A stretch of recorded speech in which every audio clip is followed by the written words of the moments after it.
திண்டுக்கல் மாவட்டம் ஒட்டன்சத்திரம் காய்கறி சந்தையில் காய்கறிகளின் விலை 2 மடங்கு வரை உயர்ந்துள்ளது. இதுகுறித்த தகவல்களை அங்கிருக்கும் செய்தியாளர் வீர மணிகண்டனிடம் கேட்கலாம். மணி, சொல்லுங்க, காய்கறிகளின் விலை உயர்வுக்கு என்ன காரணம்? எவ்வளவு விலை உயர்ந்திருக்கு?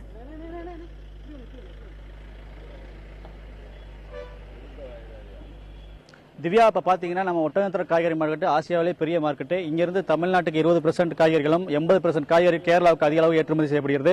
குறிப்பாக கடந்த வாரத்தில் பெய்த கனமழையின் காரணமாக இங்கே காய்கறி ஒட்டஞ்சத்திரம் மார்க்கெட்டுக்கு காய்கறி வரத்து குறைந்துள்ளது, கணிசமாக குறைந்தது. இதனால் 20 ரூபாய்க்கு வித்த பீன்ஸ் கிலோ 110க்கும், 20 ரூபாய்க்கு வித்த தக்காளி 65 ரூபாய்க்கும், அதே போல் அவரைக்காய் 30 60 ரூபாய்க்கும் விற்கப்படுகிறது.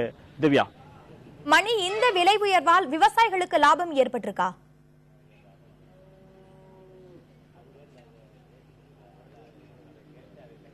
திவ்யா, இப்போ பார்த்தீங்கன்னா வரத்து குறைவானனால இதை விவசாயிகளுக்கு நஷ்டம் தான் ஏற்பட்டது. காரணம் இந்த மழையினால செடிகள்லாம் பூக்கள் உதிர்ந்து தற்போது செடிகள்லாம் அழிந்து விட்டது. இதனால காய்கறி வரத்து முற்றிலுமே பாதிக்கப்பட்டிருக்கு. இதனால தான் காய்கறி உயர்வுக்கு காரணம் ஒரு பக்கம் இருந்தாலும் விவசாயிகளுக்கு முற்றிலுமாவே இது நஷ்டம் ஏற்பட்டிருக்கு. இன்னும் 1 மாதம் கழித்து தான் விவசாயிகள் செடிகளை புனரமைக்கப்பட்டு அப்புறம் தான் வரத்து அதிகமாகும். அதுக்கு மேற்கொண்டு தான் நம்ம காய்கறி விலை குறைய வாய்ப்பு இருக்கு. திவ்யா.